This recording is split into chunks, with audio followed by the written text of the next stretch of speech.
मौका मिला 15 साल पहले भी कौन अति पिछड़ा समाज के व्यक्ति को इन लोगों ने बढ़ाने का काम किया। बापू सभागार में नई पीढ़ी के लोगों को गुमराह करने की बात हुई और जो कुछ भी कहा गया बापू सभागार में, जो कहा गया बापू सभागार में जोर जोर से कहा गया, जोर जोर से कहा गया। 15 साल पहले आरजेडी का और उसके बाद अभी 17 साल, इन 35 वर्षों में किसका शासन है? 10 का शासन 90 पर नहीं चलेगा। ठीक है, जगदेव बाबू उस समय बोलते थे कैसी व्यवस्था हो, इसके बारे में जो कुछ कहा वह यह है, इस व्यवस्था को उलटकर जो नीचे है उसको ऊपर बैठा दीजिए, ऊपर वाला को नीचे बैठा दीजिए। परिवर्तन का मतलब यह नहीं इसकी जगह हम ऐसे उलट दे, ऊपर वाला नीचे, नीचे वाला ऊपर चला जाए।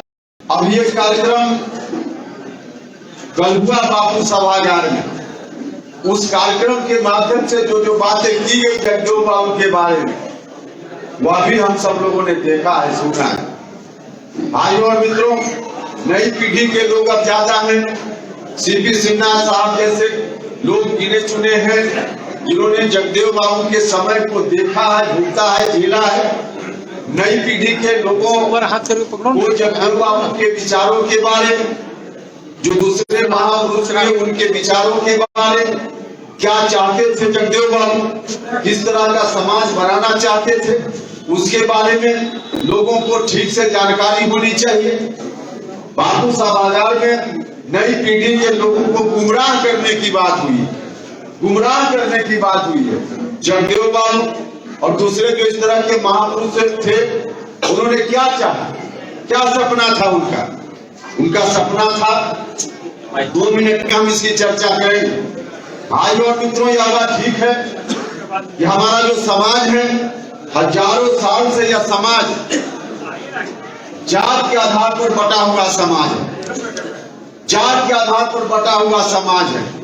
और इस समाज में जो व्यवस्था पहले चल रही थी जगदेव बाबू का जब तक समय था उस वक्त और उसके कुछ दिन बाद तक भी जो चल रहा था वह यह था कि जात, किसी खास जात में जन्म लेने के कारण कोई सबसे ऊपर बैठेगा और किसी खास जात में जन्म लेने के कारण किसी का स्थान सबसे नीचे होगा।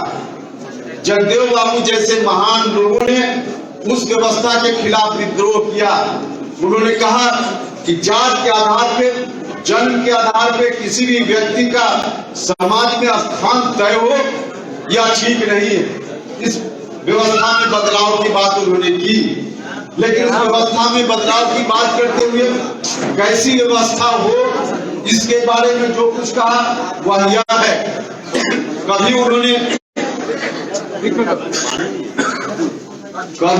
यह नहीं कहा था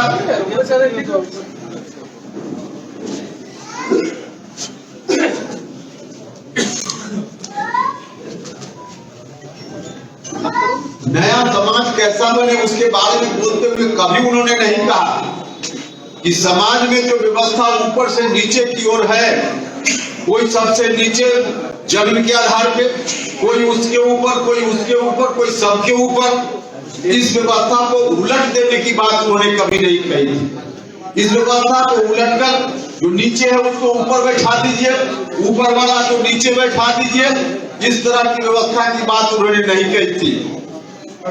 उन्होंने कहा था कि जो व्यवस्था ऊपर से नीचे की ओर, उदाहरण देते थे डॉक्टर भैया, बताते थे, हाथ की उंगली दिखाकर बताते थे, यह जो हाथ की उंगली है जब हम इसको इस रूप में रखते हैं तो कोई सबसे ऊपर है, कोई बीच में है, कोई नीचे है। परिवर्तन का मतलब यह नहीं कि इसकी जगह हम ऐसे उलट दे, ऊपर वाला नीचे, नीचे वाला ऊपर चला जाए। परिवर्तन का यह मतलब उन्होंने नहीं कहा था। उन्होंने कहा यह व्यवस्था अच्छी नहीं है, जन्म के आधार पर कोई यहाँ बैठ जाए, कोई नीचे बैठे, यह तो ठीक नहीं है, लेकिन उलट व्यवस्था भी ठीक नहीं है। कौन सी व्यवस्था ठीक है? व्यवस्था वह ठीक है जो सीधे इस तरह से ना रहे, बल्कि हम लोग यहाँ बैठे हुए हैं पंक्ति में, सब लोग कोई एक दूसरे के ऊपर नहीं बैठा है। नौजवान मित्रों, उदाहरण समझ सकते हैं आप, कोई एक दूसरे के ऊपर नहीं बैठा है।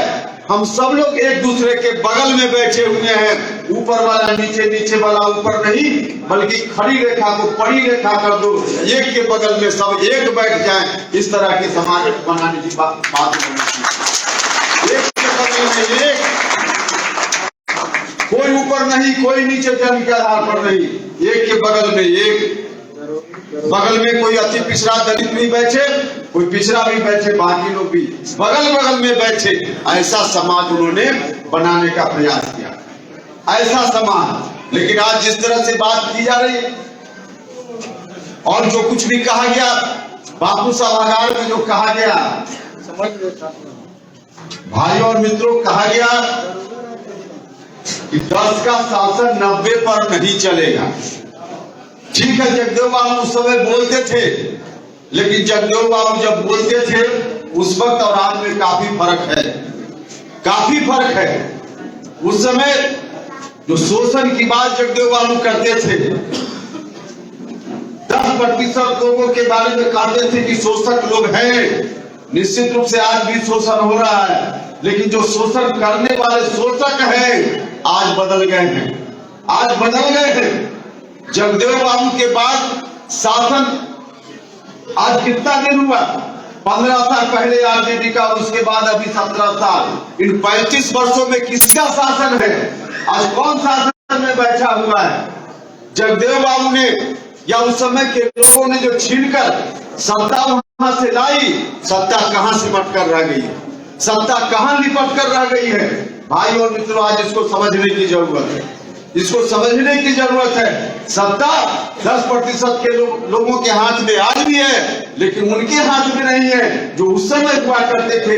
आज दूसरे लोग हैं जिनके हाथ में सत्ता सिमट कर रह गई है, सत्ता सिमट कर रह गई है। तो लोग कहते हैं, बापू सभागार में जोर जोर से कहा गया, जोर जोर से कहा गया, जो 90% लोग हैं उनकी भागीदारी, 90% की भागीदारी आज कौन खा रहा है? 35 वर्षों में किसके हाथ में हुआ भागीदारी चली गई?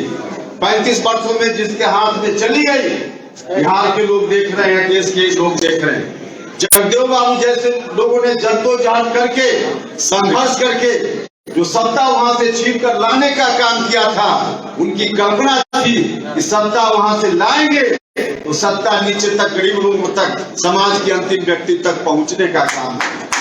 लेकिन आज कहां चला? जो जोर जोर से कहते, जोर जोर से कहते हैं। भाइयों और मित्रों, मैं पूछना चाहता कि जब मौका मिला, इन लोगों को मौका मिला 15 साल पहले भी, कौन अति पिछड़ा समाज के व्यक्ति को इन लोगों ने बढ़ाने का काम किया? किस अति पिछड़ा दलित समाज के व्यक्ति को इन्होंने सत्ता में मजबूत हिस्सेदारी देने का काम किया?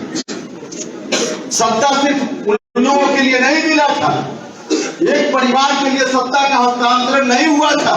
सत्ता का हस्तांतरण इसलिए हुआ था कि गांव में बैठा हुआ गरीब आदमी भी सत्ता को महसूस करने का काम करे। लेकिन एक परिवार तक सत्ता को सिमटाने का काम हुआ उनमें।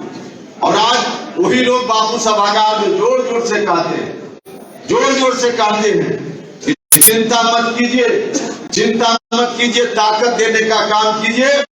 राष्ट्रीय जनता दल आपकी चिंता करेगा। राष्ट्रीय जनता दल ने कभी चिंता करने का काम नहीं किया। हम तो अपनी पार्टी को कमजोर होते हुए देखते हैं। भाइयों और मित्रों, वहां जो व्यवस्था थी, जिस व्यवस्था में एक परिवार तक सत्ता सिमट गई, उसी व्यवस्था के खिलाफ हमारी पार्टी का जन्म हुआ। लेकिन हमारी पार्टी